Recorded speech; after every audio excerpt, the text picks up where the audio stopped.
Morning students, आज हम लोग संस्कृत में पाठ 6 पढ़ेंगे जिसका नाम है चत्वारा मूर्ख पंडिता।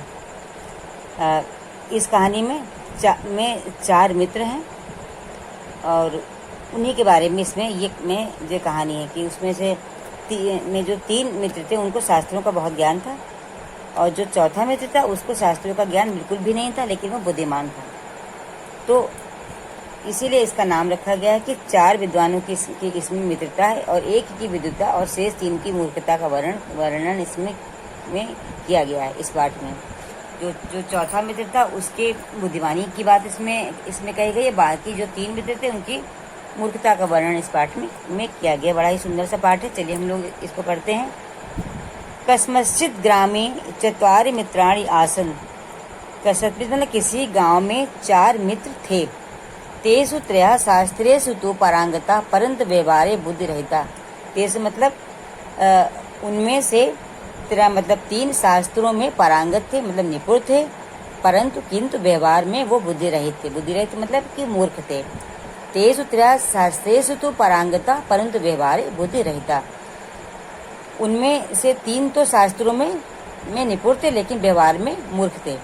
एक अपरः शास्त्रा तू न जानाति इस परंतु बुद्धिमान आसीत्। एक मतलब एक जो था, अपरा मतलब एक जो दूसरा जो था, एक जो अन्य था वो शास्त्रों को तो नहीं जानता था। शास्त्र तू न जानाति, शास्त्र को नहीं जानता था लेकिन बुद्धिमान था।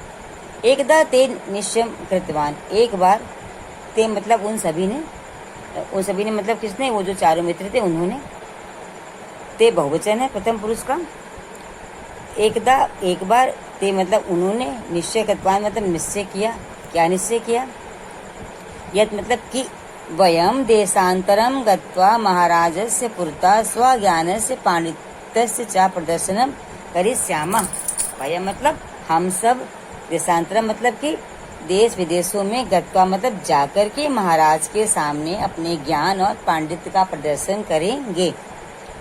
एक बार उन सभी ने निश्चय किया कि यत् मतलब कि, वयम मतलब हम सब, वयम उत्तम पुरुष का बहुवचन है, ठीक है। तो हम सब देश विदेश में जाकर के महाराज के सामने स्व मतलब अपने ज्ञान का और पांडित्य का प्रदर्शन करेंगे।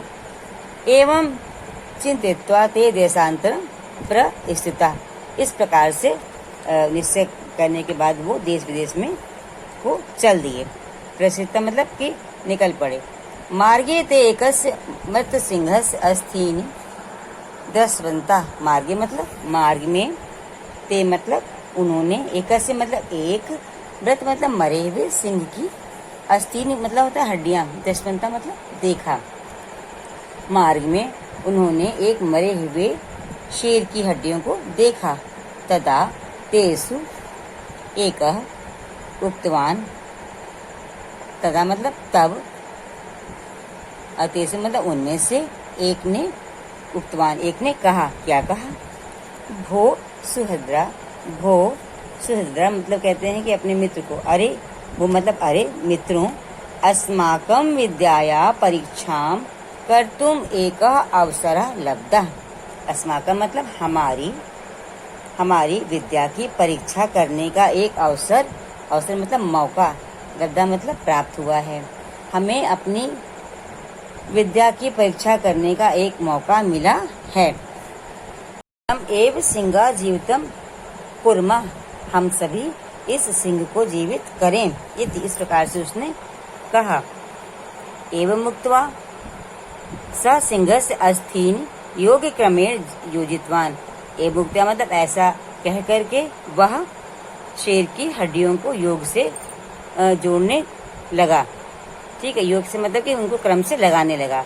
इसका मतलब कि पहले वाला जो मित्र था उसको अस्थियों को क्रम से जोड़ने का ज्ञान प्राप्त था, इसने उसकी विद्या सीखी होगी। तभी तो ऐसा जो बोल करके उसने सिंह की जो हड्डियां थी शेर की, उनको क्रम से जोड़ना शुरू किया, उनको जोड़ने लगा, ठीक है। यदा तब द्वितीय तत्र रक्त मांस चर्मादिक संयोजितवान।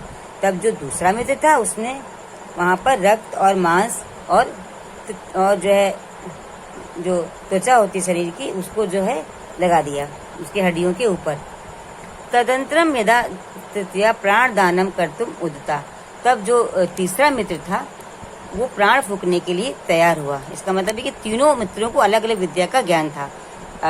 जो पहला था उसको अस्थियों को क्रम से जोड़ने का ज्ञान था, जो दूसरा था उसको जो है रक्त मांस और जो त्वचा थी उस है वो लगाने का ज्ञान था, और जो तीसरा मित्र था उसको किसी में प्राण दान, किसी में प्राण फूकने की विद्या का ज्ञान था। तभी जो तीसरा था वो प्राण जब वो उसमें हड्डियां बन गई उसकी, उसमें रक्त मांस और जो त्वचा आ गई, तब वो उसमें प्राण फूकने के लिए तैयार हुआ। तथा शास्त्र ज्ञान रहता चतुर्था उक्तवान, तभी जो चौथा जो था जिसको कि शास्त्रों का ज्ञान नहीं था वह बोला कि क्या बोला, एतस्य जीवन दानम मां कुरु, इसको जीवन दान मत करो। किसको? सिंह को। इसको जीवन दान मत करो। यदि ऐसा सिंहा जीविता भवति, यदि यह सिंह जीवित होता है, तहे रसमान मारती, तो ये हमें मार देगा, तो ये हमें, क्योंकि उसको पता है कि मतलब जो शेर होता है वो इंसान को वैसे ही मार देता है, क्योंकि वो इंसान को मार करके खा लेता है। तो इसीलिए उसने कहा, क्योंकि वो बुद्धिमान था, कि इसको जीवित मत करो, यदि ये जीवित होता है तो ये हमें मार देगा। तम श्रुत्वा तृतीय उक्तवान, तब उसकी इस बात को जो सुन करके जो तीसरा था उसका मित्र वो बोला, हे मूर्ख, अहम स्वविद्याया परीक्षाम करिष्यामि, अरे मूर्ख, मैं अपनी विद्या का जो है परीक्षा करूंगा। मतलब वो उसमें कहा कि मैं उसकी में प्राण फूकूंगा, क्योंकि उसको भाई उन दोनों मित्रों ने तो अपनी विद्या की परीक्षा उसमें जो कर ली, अब इसकी बारी थी, तो उसने कहा मैं भी अपनी विद्या की परीक्षा इसमें जो है मैं इसमें प्राण जो डालूंगा, मैं इसमें प्राण फूकूंगा। तथा चतुर्था अब, तब जब वो नहीं माना तब उसने कहा कि ठीक है। फिर तब चौथा बोला, क्या बोला, तरही मुमूर्ता तिष्ठतु, तब क्षण भर रुको, मतलब थोड़ा सा रुको, मुमूर्ता मतलब कुछ देर रुको। अहम वृक्षम आरोहामि, मैं वृक्ष पर चढ़ता हूँ। अहम मतलब मैं, वृक्ष मतलब वृक्ष पर, आरोहण मतलब चढ़ता हूँ, मैं वृक्ष पर चढ़ता हूँ। इत्युक्त्वा सः एका वृक्षम आरूढ़वान, ऐसा कहकर वह एक वृक्ष पर चढ़ गया। कौन? जो चौथा व्यक्ति था, जिसको शास्त्रों का ज्ञान नहीं था लेकिन बुद्धिमान था। तृतीय सिंह से जीवन दानम कृतवान, तब तीसरे ने उस जो सिंह में, शेर में प्राण फूके, जीवन दान दिया। ठीक है, तब क्या हुआ, जब जीवन दान उसको मिल गया, जीवता भूत्वा स सिंह त्रीन अपि पांडितान हत्वा खादितान, जब वो जीवित हो गया तो जीवित हो करके, जीवित भूत्वा, भूत्वा मतलब हो करके, जीवित होकर के स सिंह व शेर तीन मतलब उन तीनों पंडितों को हत्या मतलब मार करके खादितान मतलब खा गया। जब वो शेर जीवित हुआ तो जीवित भूत्वा स सिंह त्रीन अपि पंडितान हत्वा खादितान, जीवित होकर वह सिंह तीनों पंडितों को मारकर खा गया। तृप्त्या और तृप्त होकर के, तथा निर्गिता चाह और खा करके तृप्त होकर के चला गया। तदंतर चतुर्था वृक्षता अवधीर ग्राम प्रत्यागतवान, तब वो जब ऐसा ये सब हो गया, तीनों को मार के शेर खा गया, तब वो जो चौथा व्यक्ति बुद्धिमान जो था, जिसको शास्त्रों का ज्ञान नहीं था लेकिन उसको ये पता था कि शेर को जीवित किया तो हमें ये जंगल में अकेला नहीं छोड़ेगा, मार देगा, वो फिर पेड़ से उतरा और अपने गांव को लौट गया। अतः पंडिता वदंती, अतः पंडिता मतलब विद्वान, अतः विद्वानों ने कहा है, अतः विद्वान कहते हैं, क्या कहते हैं कि विद्याया अपेक्षाया बुद्धि एव गरीयसी, कि विद्या की अपेक्षा जो बुद्धि है वो अधिक श्रेष्ठ होती है। मूर्खस्य ज्ञानम अनर्थस्य कारणम, मूर्ख का जो ज्ञान होता है वो अनर्थ का कारण बनता है। तो ये कहानी हमारी थी 4 मित्रों की, ठीक है, तो जिसमें कि शास्त्रों का ज्ञान होने के बावजूद भी उन्होंने अपनी बुद्धि का प्रयोग नहीं किया और अपने प्राणों को गंवा दिया। तो इस कहानी से हमें क्या शिक्षा मिलती है कि हमें अपनी शास्त्र विद्या के साथ, अपने अध्ययन में जो हमारा ज्ञान है उसके साथ साथ हमें अपनी बुद्धि का इस्तेमाल भी करना चाहिए। हर जगह किताबी ज्ञान काम नहीं आता है, कहीं कहीं अपनी दिमाग की बुद्धि भी या अपनी बुद्धिमानी से भी आदमी जो है जीत जाता है। तो जिस प्रकार से इनका मित्र था, जिसको कि शास्त्रों का ज्ञान नहीं था, लेकिन उसने अपने प्राण बचा लिए क्योंकि उसके पास बुद्धि थी।